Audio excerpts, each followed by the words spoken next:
Wellness starts with prevention. Book your annual appointment online today with SIU Center for Family Medicine in Lincoln by clicking their icon on DeWittDailyNews.com. DeWittDailyNews.com is the area's leading local news source 24 hours a day, 7 days a week. Get the latest local news, obituaries, police blotter, weather forecast, and more with no paywall. Head to DeWittDailyNews.com to get the local information you need to know. From the Hart Media Group's newsroom and DeWittDailyNews.com, I'm Ben Hubbard with this expanded morning newscast.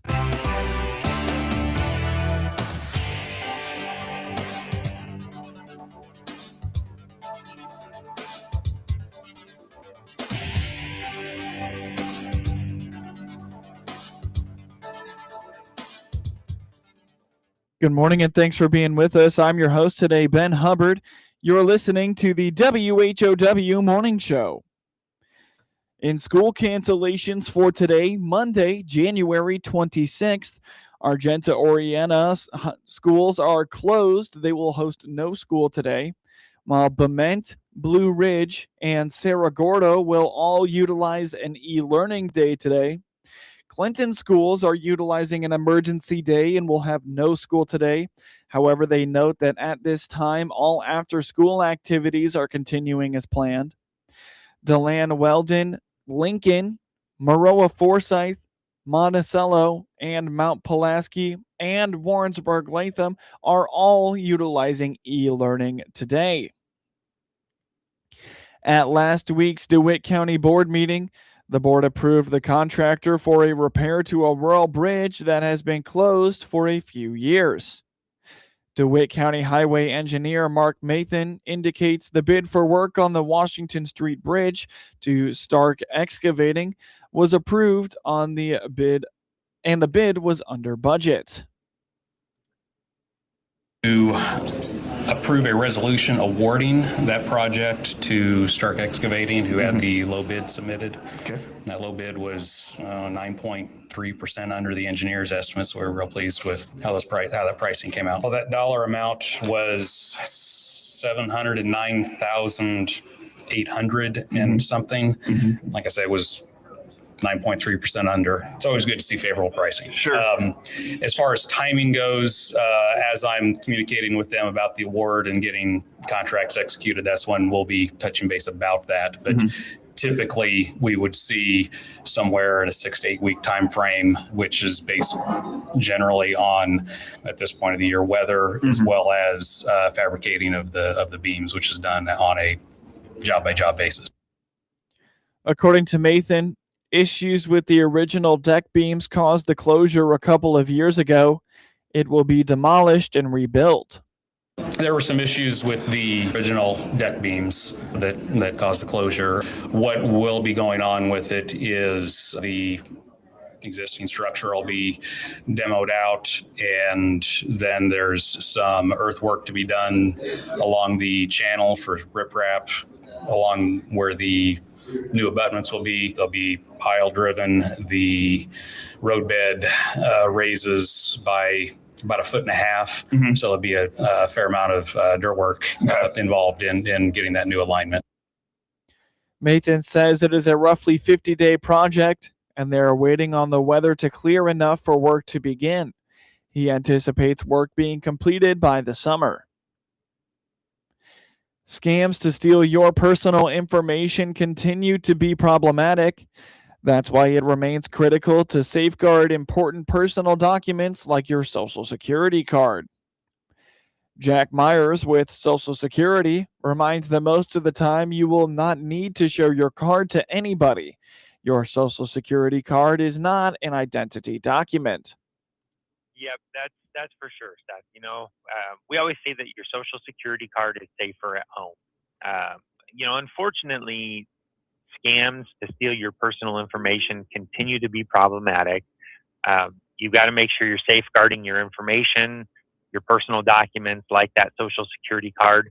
There's really no reason for you to carry your Social Security card around with you on a daily basis.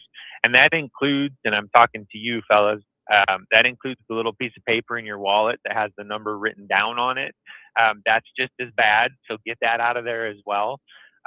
We don't need that stuff with us on a daily basis, because what happens is if you lose your wallet or you lose your purse, whatever the case may be, and that's in there, now whoever finds it or whoever steals it, if that's what happens, has documents like your driver's license probably, and your social security number, credit cards. So it's really a bad situation, and you really are opening yourself up to a lot of potential problems via identity theft. So there's no reason to have that there with you. Keep it at home, keep it in a safe spot. In many situations, you only need to know your social security number. If you are going to have a business need for your social security card, Myers points out that you'll typically know about that in advance, and you can take your card that day. Very rarely are you going to be required to show that social security number. You know, typically it's going to be like maybe if you're opening a new bank account or something, if you're applying for a job, usually just knowing the number is going to be enough. So don't carry that around with you on a daily basis. Make sure that you're keeping it somewhere safe.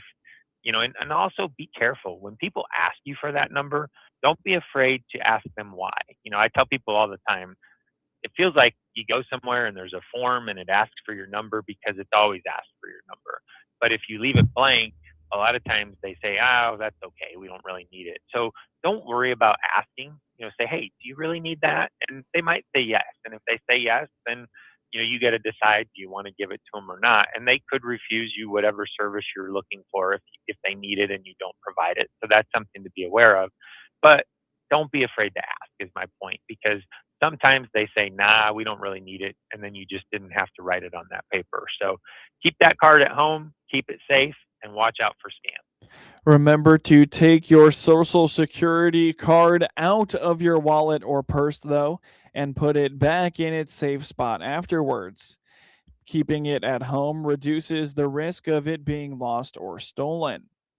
Get news anytime at DeWittDailyNews.com.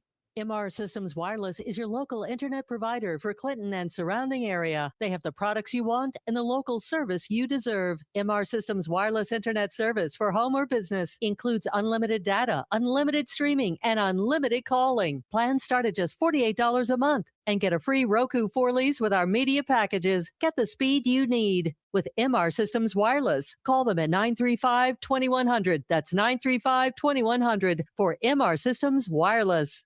With the stuff that's in the air that's causing many folks discomfort, the Warner Hospital and Health Services walk-in clinic inside our family medicine clinic is just the ticket. CEO Paul Scourin here. No appointment? No problem. Don't need one in our walk-in clinic. Come to the Warner Hospital walk-in clinic and get feeling better. Just another way we provide quality care close to home. Warner Hospital and Health Services, your healthcare provider of choice. From the Hart Media Group Sports Desk, IL Sports Wire, and DeWittDailyNews.com, I'm Ben Hubbard with this local sports report. Defenseman Tobias Bjornfot scored his first 2 goals this season, giving him just 3 over 7 NHL seasons and 139 career games, and the Florida Panthers defeated the Chicago Blackhawks 5-1 on Sunday night for their 3rd straight win. Maki Samashevich and Carter Vergahay connected 2 minutes and 4 seconds apart early in the 3rd period, and Sam Reinhart added an empty netter as the Panthers won for the 6th time in 8 games. Danil Tarasov made 19 saves, and the 2-time defending Stanley Cup Panthers moved 8 games over 500 for the first time this season. Tyler Bertuzzi scored his team-leading 25th goal for the Blackhawks. Spencer Knight, who started his career with Florida, made 20 saves and fell to 0-2 against his former team. The teams generated only a handful of chances through the first and second periods, and neither pressured it with a territorial edge. Bjornfot's fluke goal opened the scoring with 4 minutes and 27 seconds left in the second. From a face-off in the Chicago zone, he circled the net and jammed the puck through Knight's pads from the right side. It was the journeyman's first goal in 5 games this season. His previous score came in May of 2021 with Los Angeles during the COVID-19 altered season. Bertuzzi tied it at 1-1 with 29.3 seconds left. At the edge of the crease, he took Ila Mikiev's feed and shoveled a high shot past Tarasov's stick side.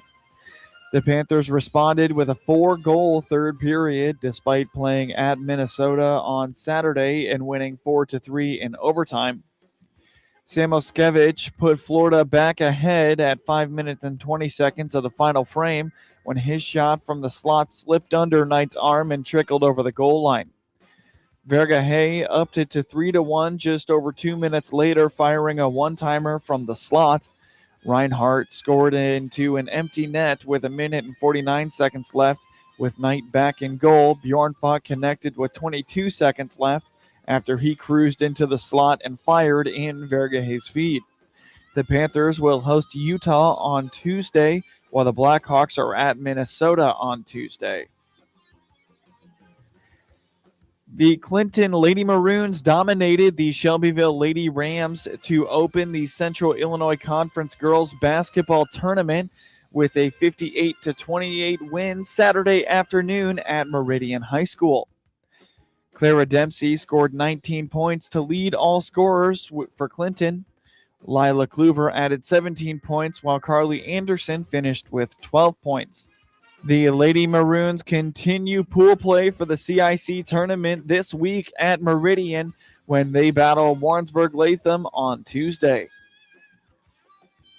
In a game heard on WEZC and online at DeWittDailyNews.com, Nathan Southern scored 28 points and 4 players scored in double figures as Warrensburg-Latham overwhelmed Monticello in a 78-50 rout Saturday afternoon in non-conference high school boys basketball action in Warrensburg. Southern hit 9 3-pointers and had a 4-point play. The Cardinals, who led 49-38 after 3 quarters, hit 7 3-pointers in the final frame, and the 30-point running clock activated with just under 2 minutes left. Easton McKenzie added 14 points for the Cardinals. Drew Chakowski added 11 points, and Alex Harden finished with 10 points. One of the few bright spots for the Sages was Nolan Benny-Kemper, who finished with 23 points. He was the State Bank of Bement player of the game. The Cardinals improved to 20-3 overall. Monticello dropped its 4th straight to fall to 10-7. They will host Paxton Buckley Loda on Tuesday night in the Illini Prairie Conference action. Game time is 7 p.m. Hear all the action on 95.9 FM WEZC and online at DeWittDailyNews.com. A slow second half was too much for Argenta-Oreana to overcome as the Bombers fell 51-38 to Arcola Saturday afternoon in Lincoln Prairie Conference high school boys basketball action in Arcola. The Bombers trailed 30-26 at the break, but only mustered 12 total second half points as Arcola held off Argenta-Oreana thanks to balanced scoring. Harris Mayhall had a game-high 16 points for the Purple Raiders. Sawyer Maxwell added 14 points, and Remy Roberts finished with 11 points. The Bombers were led by Isaiah Parks, 12 points. Jackson Finch and Cameron Jenkins each scored 11. Arcola improves to 10-9 and 3-2 in the Lincoln Prairie Conference. Argenta-Oreana drops to 7-13 overall and 3-3 in the LPC. Taylorville outlasted Monticello in double overtime in high school girls basketball action on Saturday afternoon at the Seaver Center in Monticello for a final score of 51-48. The game was nearly even the entire way. Allie Widener recorded a double-double with 11 points and 10 rebounds to lead Monticello. Emma Arnold and Kiara Grace each had 7 points. Sarah Cressip, Maddie Melton, and Lexi Leatherwood each had 6 points. The Lady Sages fall to 12-12 overall. They will host Paxton Buckley Loda on Tuesday night.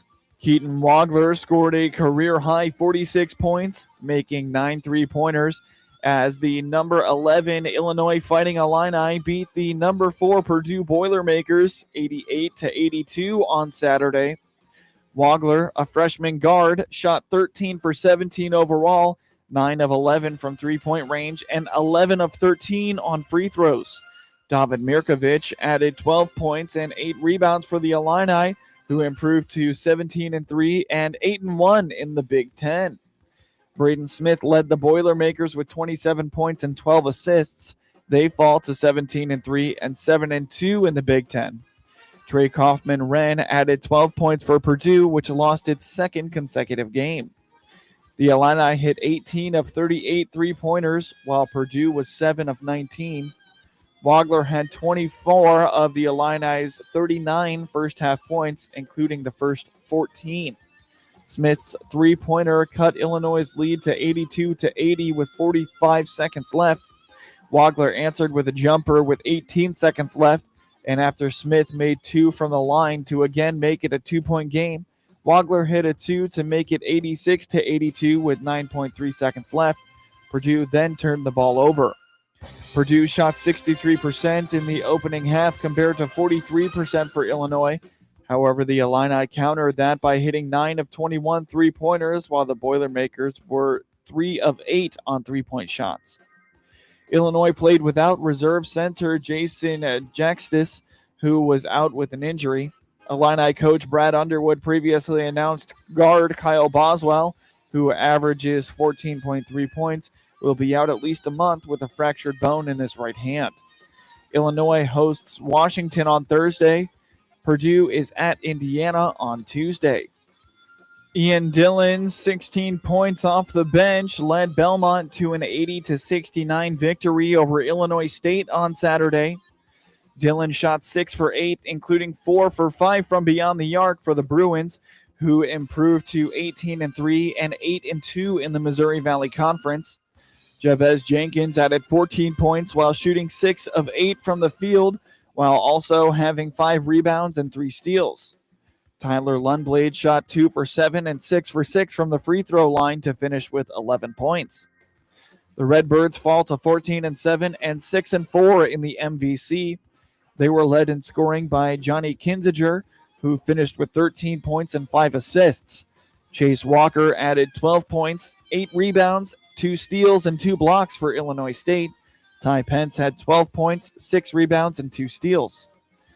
Belmont pulled off the victory after a 10-0 second-half run, erased a 2-point deficit, and gave them the lead at 66-58 with 8 minutes and 1 second left in the half. Dillon scored 11 second-half points.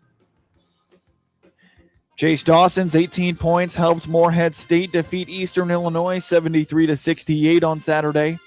Dawson shot 6 of 9 from the field, including 2 of 3 from three-point range, and went 4 of 4 from the line for the Eagles, who improved to 11-10 and 7-3 in the Ohio Valley Conference. Enora Maloke scored 12 points while finishing 5 of 9 from the floor and added 11 rebounds and 4 blocks. George Marshall shot 3 of 6 from the field and 5 of 6 from the free throw line to finish with 12 points. Preston Turner led the way for the Panthers with 18 points. They fall to 9-12 and 5-5 in the OVC. Eastern Illinois also got 13 points from Cooper Jacoby. Kevin Herter made a three-pointer just before the buzzer, lifting the Chicago Bulls past the Boston Celtics 114-111 before retiring Derrick Rose's jersey number on Saturday night. Kobe White scored 22 points and hit 5 of Chicago's 21 threes, helping the Bulls win their 4th straight. Rose entered rarefied air after the game when the Bulls sent his number 1 jersey to the rafters, putting the Chicago product alongside Michael Jordan, Scottie Pippen, Jerry Sloan, and Bob Love as the only players with numbers retired by the team. The Bulls gave their crowd plenty to cheer for before they honored the Southside product and former MVP by squeezing out a win over the Eastern Conference second-place team, even though Jaylen Brown scored 33 points for Boston. Chicago led 111-109 when White missed a driving layup and Smith missed the putback with 20 seconds remaining. Brown got the rebound and drove for a layup to tie it with 14 seconds left.